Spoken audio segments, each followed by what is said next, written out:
Bon, c'est la deuxième partie de la vidéo qui a été coupée. Je poursuis donc avec Jean chapitre 1 et les différences entre les différentes versions, la version King James plus ancienne et la version Louis II un peu plus récente, la version Louis II où c'est écrit concernant la lumière qui est que Jean-Baptiste le prophète a annoncé et qui est venu dans le monde, qui est la véritable lumière qui venant dans le monde éclaire tout homme. Dans la version Louis II, on aperçoit que il est question de cette lumière, mais on dit elle était dans le monde et qu'elle est venue chez les siens et que c'est elle que ceux qui l'ont reçu peuvent devenir enfants de Dieu, elle. Alors que la version King James qui est plus ancienne, qui se rapproche plus des textes originaux dans les langues grecques, araméennes, hébreux, nous montre que c'est he, nous prouve que c'est he. Vous pouvez vérifier la version King James, dont on voit bien que ça peut porter à confusion quelqu'un, ça peut être problématique pour la compréhension. Et je continue donc au verset au verset 14 où on parle de la parole qui a été faite chair. Et donc dans la version Louis II, il est écrit « Et la parole a été faite chair et elle a habité parmi nous, pleine de grâce et de vérité, et nous avons contemplé sa gloire, une gloire comme la gloire du Fils unique venu du Père. »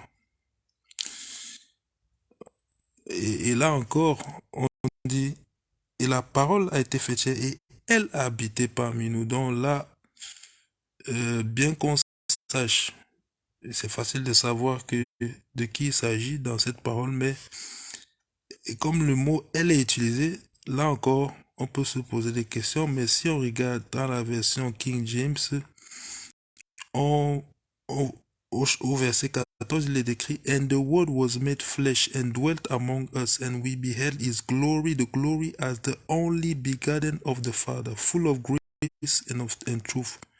John bear witness of him. Donc il s'agit de que Jean a témoigné de lui et non comme dans la version Louis II où c'est écrit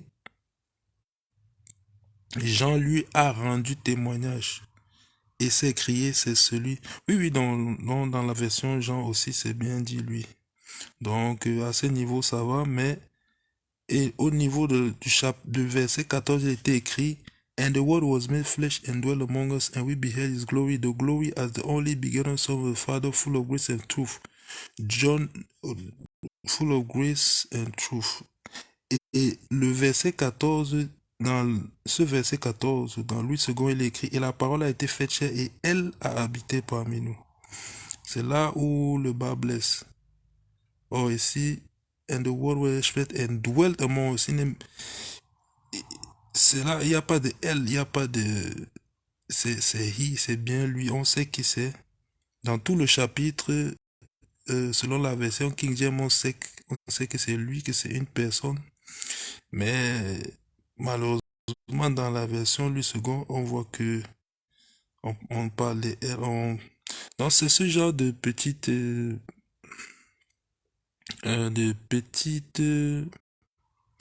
différences de traduction, des problèmes de traduction qui peuvent souvent qui peuvent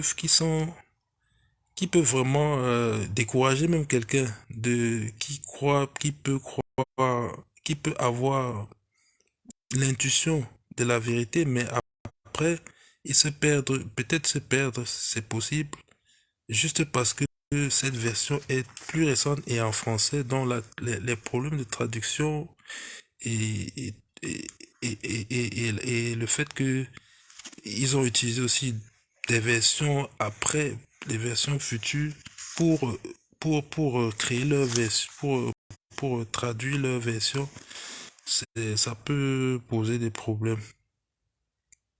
Donc, toujours sur le thème de Christ, toujours sur le thème de Christ, il y a une autre parole, je vais finir avec une parole qui pourra vraiment préciser au final dans l'esprit de quelqu'un qui pourra vraiment, je pense, une parole où le Seigneur se révèle une fois de plus.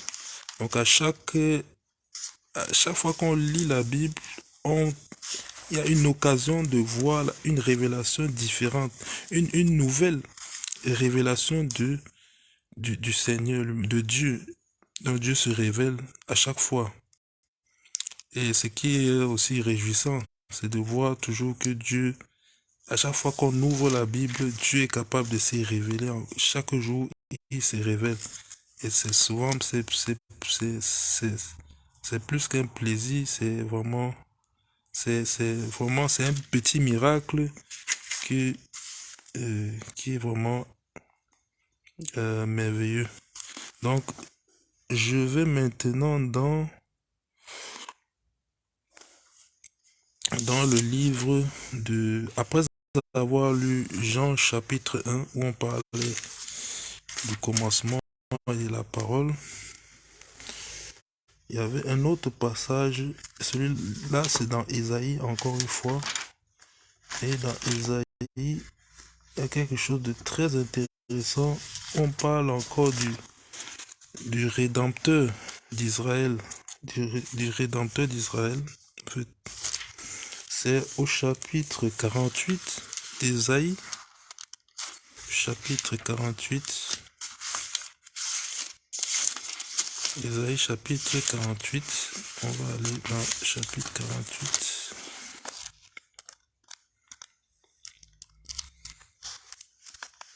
Ésaïe chapitre 48. Chapitre 48. Voilà, donc Ésaïe chapitre 48, verset 12. Et ce qui est bien dans la version King James, c'est que au verset 12 déjà, on a mis un titre et c'est écrit le Rédempteur d'Israël. Bon, dans la version Louis II, bon, ils n'ont pas mis de titre. Bon, ils ont quand même fait la division entre la première partie du chapitre. Bon, et voilà ce qui est dit dans la version, dans le chapitre 48, du chapitre 12, à partir du chapitre 12. Écoute-moi Jacob et toi Israël que j'ai appelé. C'est moi qui suis le premier et c'est aussi moi qui suis le dernier. Ma main a fondé la terre et ma droite a étendu les cieux. Je les appelle et aussitôt ils se présentent. Vous tous, assemblez-vous et écoutez. Qui d'entre eux a annoncé ces choses? Celui que l'Éternel aime exécutera sa volonté contre Babylone et son bras s'appesantira sur les Chaldéens. Moi, j'ai parlé et je l'ai appelé. Je l'ai fait venir et son œuvre réussira. Approchez-vous de moi et écoutez. Dès le commencement, je n'ai point parlé en cachette. Dès l'origine de ces choses, j'ai été là. Et maintenant, le Seigneur, l'Éternel, m'a envoyé avec son esprit. Ainsi parle l'Éternel, ton Rédempteur, le Saint d'Israël. Moi, l'Éternel, ton Dieu, je t'instruis pour ton bien. Je te conduis dans la voie que tu dois suivre. Oh, si tu étais attentif à mes commandements, ton bien-être serait comme un fleuve et ton bonheur comme les flots de la mer. Ta postérité serait comme le sable et les fruits de tes entrailles comme les grains de sable. Ton nom ne serait point effacé, anéanti devant moi. Sortez de Babylone, fuyez du milieu des Chaldéens, avec une voix d'allégresse, annoncez-le, publiez-le. Faites-le savoir jusqu'à l'extrémité de la terre. Dites, l'Éternel a racheté son serviteur Jacob. Et ils n'auront pas soif dans les déserts où il les conduira. Il fera jaillir pour eux de l'eau du rocher. Il fendra le rocher et l'eau coulera. Il n'y a point de paix pour les méchants, dit l'Éternel. Donc, le passage qui nous intéresse ici, c'est au verset 17 du chapitre 48 où il est écrit, plutôt au verset 16, à partir du verset 16, il est écrit, approchez-vous de moi et écoutez, dès le commencement, je n'ai point parlé en cachette. Dès l'origine de ces choses, j'ai été là. Et maintenant, le Seigneur, l'Éternel, m'a envoyé avec son esprit. Il dit, le Seigneur m'a envoyé avec son esprit. Là, le prophète Ésaïe prophétise sur Christ qui vient envoyé par le Seigneur, par l'Éternel, avec son esprit. Donc, Dieu a envoyé Christ avec son esprit. Et c'est Christ aussi qui dit, il dit lui-même que dès l'origine de ces choses, j'ai été là. Donc, dès le commencement, il dit, dès le commencement, je n'ai point parlé en cachette. Donc, et on voit bien que dans Jean chapitre 1, au commencement était la parole, et la parole était avec Dieu, et la parole était Dieu, et toutes choses ont été faites par elle, et rien de ce qui a été fait n'a été fait sans elle. Et c'est dans le verset 14, il est écrit, et la parole a été faite chair. Donc, on voit bien que c'est bien Christ dont il est question. Et maintenant, le Seigneur l'Éternel m'a envoyé avec son esprit. Donc, et dans ce passage dans la version King James nous précise mieux. Donc, cette version King James est assez, je pense, à mon humble avis, est assez fidèle, est plus fidèle à mon avis. Bon, je ne vais pas dire plus fidèle, mais elle est très bien, je pense. Et c'est pour ça qu'ils ont mentionné ici le Rédempteur d'Israël. On sait qui est le Rédempteur adorable. On sait qui est le Seigneur. Donc, là, on sait que c'est lui qui parle tout au long de ce passage. Donc, s'il parle tout au long de ce passage, eh bien, c'est bien lui qui, c'est donc, on sait qui il est. Puisqu'il dit, écoute-moi, Jacob, et toi, Israël, que j'ai appelé, c'est moi qui suis le premier, et c'est aussi moi qui suis le dernier. Donc, on sait que il est le premier et il est le dernier. Que c'est lui qui a fondé la terre. Il écrit, ma main a fondé la terre et ma droite a étendu les cieux. Donc, comme il est dit au commencement était la parole était avec Dieu, et la parole était Dieu, et toutes choses ont été faites par elle, de ce qui a été fait l'a fait sans elle. Et la parole, et au verset 14 écrit, et la parole a été faite chair. Donc, c'est toujours lui.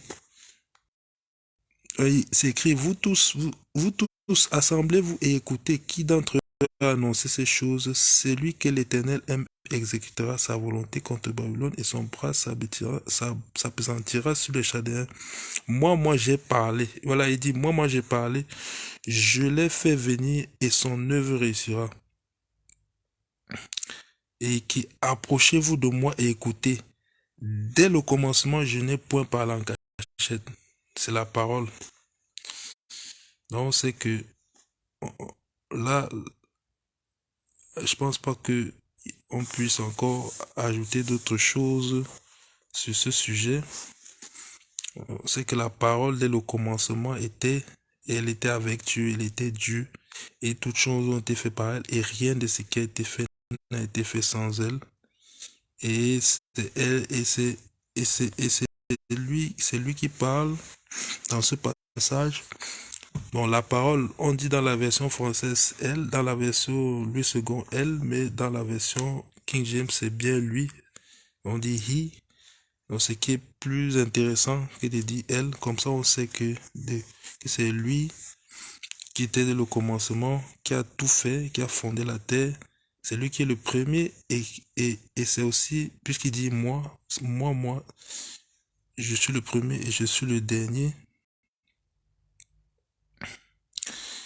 Et quand on dit le premier et le dernier, bon, cette parole, pour comment la comprendre, moi, ça me fait penser au fait que le premier, comme il était là, comme au commencement était la parole, ça, et la parole était avec Dieu, et la parole était Dieu.